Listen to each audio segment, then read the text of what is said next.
Welcome to Lupiesoft's development commentary for the Reject Demon Toko Chapter 0 Prelude. I am the host of our developer commentary today, Solon Scott. I've done a Let's Play of the Reject Demon, and I'm just a big old fan. And with me, if you'd like to introduce yourself. Hi, I'm Colleen Potvin. I am the lead writer for Reject Demon Toko and Lupiesoft as a whole, and I'm really happy to be here. Yeah, so we're going to play through just some before you click start, I just want to say one thing. Yeah. Actually, I have a couple things to say. Prefaces. Okay. First, for anybody watching, I'm probably going to jump around and talk about things that will happen out of order, at least for Chapter 0. I won't go and spoil things for upcoming chapters, but if you haven't played the game or watched a Let's Play of it, you should probably do that first. Alternatively, I might try to get you to spoil parts for the future chapters, because that's my goal here. I will warn you that sometimes the answer is going to be, I haven't worked that out yet, or we haven't worked that out, depending on what it is. That's okay. That's also a helpful answer. Right. For the people who are watching this, a lot of us who are fans of the Reject Demon, this is just a really cool project, and I'm really happy to have the chance to talk to you, Colleen, about your game, and hopefully pick your brain about some of the most important things. Right. And just to put us on a right foot, like the correct step forward, I want to ask you the most important question. Okay. And this is the penultimate Reject Demon Toko question that is on everyone's minds who's played this game. Are Nadia and Toko going to do it? Maybe. Oh, you know how to play the game. Okay, we are deep in this commentary now. I will say and we haven't hit start yet. Yeah, I will say that this is going to be perpetually a 15+ game, so we won't show any sex. Of course. We do have some other games that will, but I have some future questions actually exactly about that, because I think being a visual novel artist, setting your age limit at 15 as you're the writer of this game is an interesting choice, and so I want to talk about that when we get to... I don't want to say it's all ages, because there are a lot of things that might be not suitable for young kids, but it's I do want it to be... I still have one more thing to say about the opening menu. Yeah. But before you go on, the menu itself, sure. But for age stuff, I do want to say this is open to teens and adults. I personally think that I work in public education in my day life, and the Reject Demon Toko, as well as many other kinds of visual novels in this area, are super helpful for young folks in the teenage area who are trying to understand themselves. And Toko does actually accomplish that in a lot of ways. Yeah. In a safe way, in a way that is very self-respecting, to where the reader, when they play through it, also feels like they are being respected as well. I'm glad you think so. Thank you. I'm not going to put more words in your mouth, because I've got some juicy questions specifically about the writing styles of this game. I did want to say something about the image. When you did your Let's Play, you spent a long time discussing this. The hands, yes. Yeah. And I'm not actually sure whose hands those are. They might be Toko's, they might be Epiphany's. I always imagine them as Epiphany's. Really? Yeah. And then when you started talking about how the action of holding and cupping water symbolizes desire, you basically figured out Epiphany's character before you even started playing the game. Before I even knew who Epiphany was, yeah. So that was... Yeah, that got me really excited. Yeah, because it's religious, right? Like, there's also the Catholic idea of bringing water to your face, and stuff like that. So it works in so many ways. The opening image is actually really provocative and puts you in the right place of mind. Yeah. So let's move past these hands. I keep seeing our. I think this will work. The tech here is a little wonky in our Hyatt suite that we're in our famous media interview. We were live from GamerX. Yeah. We should go next year. Gamer X has been an amazing weekend, and we're going to make it more amazing today. So when we start out this game, where's my auto hit that button? There we go. We start this game. The first person that is talking is actually someone who's not going to show up for the rest of the game. Mm-hmm. Clay is this really cool character who is the only male character in the entire game.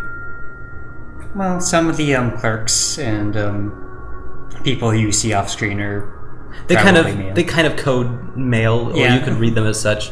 There's other like indistinct gender characters who are kind of on the peripheries, but Clay is the only male figure, and specifically a father figure. Mm-hmm. And so, what goes into when you're making your all-female cast Yuri visual novel? The first thing that you see is our beautiful friend Clay, and then you take him from us. Well, that's partly a artifact of how we made this game. Originally, there was like a much older version that we released in 2014 on Valentine's Day. And a perfect time for a Yuri visual novel. This scene was not how it started. It started with Toko and Bellatrix.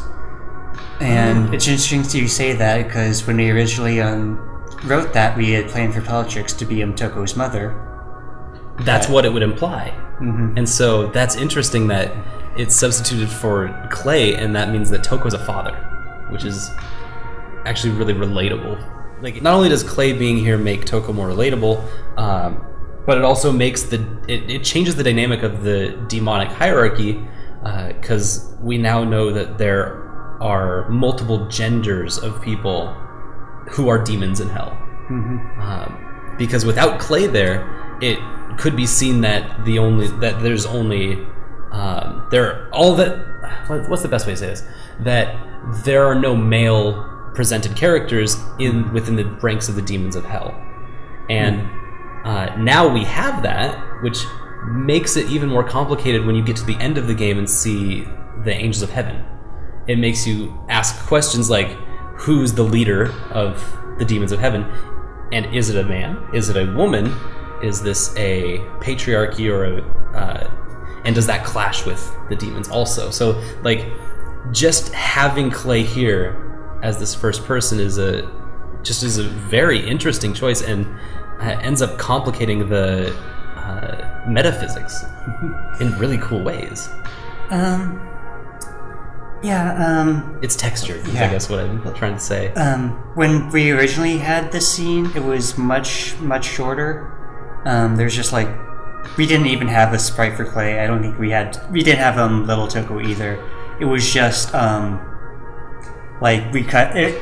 This scene was during the part where Toko had just got beaten up by Devin, and she was about to faint, and she suddenly remembered and flashed back to getting Nadia's ball for her, and it was just, at that time, it was just a white screen because we didn't have the sprites or anything for it. So, so we decided to just move it here instead of it being a flashback, just have it being an intro. And yeah, interesting, because now the plot moves forward, just straight up. There aren't really any other flashbacks to inserted scenes. The other flashbacks in the game are to earlier points in the game itself. So time moves completely forward as of the start of the game, which is interesting. And that's going to get... It makes it very easy to read for... Okay, that's going to get more interesting now that you've mentioned it, because Toko's mom might do something weird with that. And that's all I'm going to say about that. I mean, I don't want to tell you how to make your own video game, but the narrative tool that you've structured here is very usable for future iterations of Toko. For future chapters, you could start with, here's a younger scenario, and then throw you into the game proper. It's a great framing device, and it's a great introduction. The other big question that I had about this actually comes up a little later. Mm-hmm. So we're going to move ahead just a tiny, tiny bit while we get some fatherly advice from Clay. We have two children that are about to have a very formative experience. Mm-hmm. because Toko is being put into kind of like a labor position. Like, she's got a job to do. Right. Nadia is playing, not in a position where she has any responsibilities, where Toko does. But this turns into formulative experience for both of them, just to the roots of their characters. And so I want to know how that goes about coding this in a way where you're not trying to reveal too much information, but you're also being aware that these are children.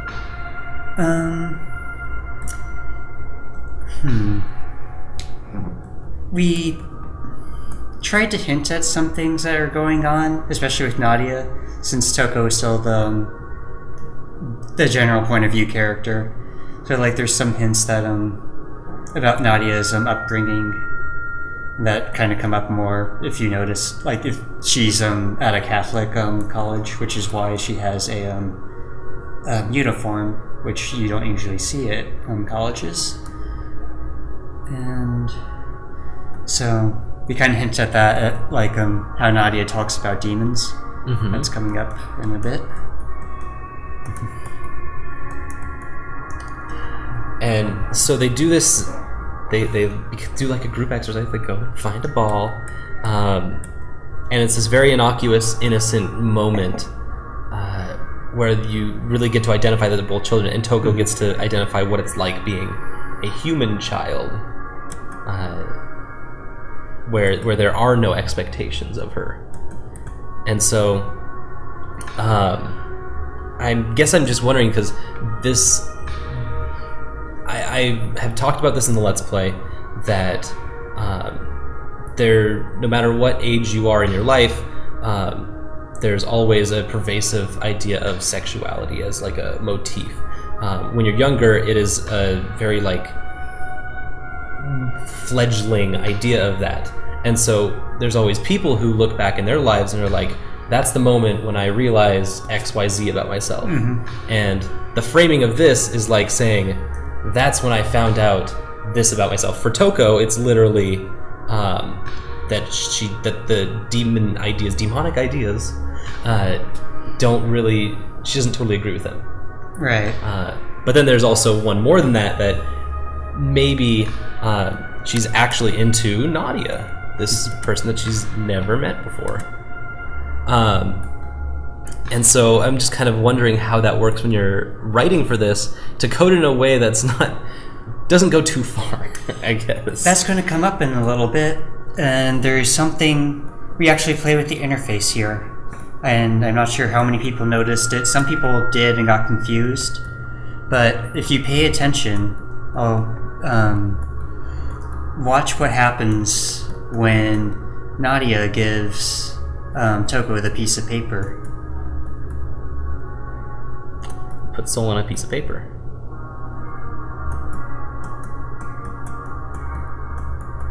Did you notice something? No. Was it her eyes? No. Let me scroll back. Look at Nadia's name right now. Right now it just reads girl. Mm-hmm. And now it's Nadia. She never said her name. Right. And you'll also notice and she makes note of that at the end of this scene too. Mm-hmm. And Toko never told Nadia her name either, and Nadia knows it too. Huh. And so we kind of play with that. The instant they get Toko takes the paper, because it's literally a soul, or at least it's like in a kind of magical realism kind of way. Huh. She basically, because of this, they are now sharing the soul, and like literally in this world, and it's kind of like their realization of what they care about. Mm-hmm. Although Toko ends up forgetting in some ways. That's really funny. I did notice that Nadia's name popped in at a point, because we're never introduced formally, like, oh, my name is Nadia, like you get in visual novels, where they literally have to say their name before it pops up on the screen. But I didn't recognize that she also in return said, thank you, Toko. Yeah. That's awesome. What? So yeah, some people notice it, but they don't quite make the connection. Like, Yeah. a lot of people are playing this blind, at least in Let's Plays that I've seen. So, like, I haven't seen anyone go back and go, oh, that's what that meant.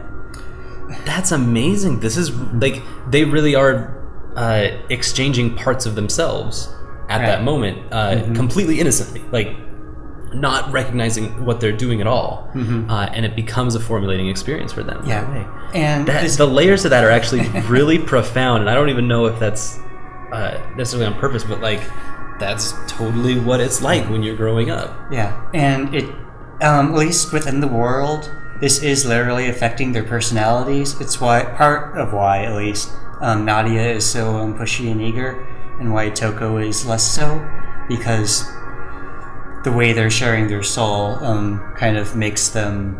It's one way.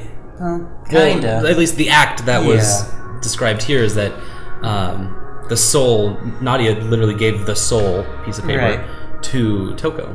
Right, but there is some stuff that Toko is pushing back into Nadia, and some stuff that Toko has not really concerned herself about that Nadia has taken pretty well. That's such a funny thing, because that's what adolescence is all about, is like pushing and pulling within the world without understanding your responsibility or your role within it. That's kind of the definition of what adolescence is politically. And so that's really interesting how it pops up here and then becomes the recurring theme for the rest of the game. Wow. I didn't know that at all. So There's also another small thing, is that Toko's like really happy face only shows up after she's taken the soul. She has 3 faces: her sad face, her kind of neutral smiley face, and then her really happy face. And so there's the really happy face.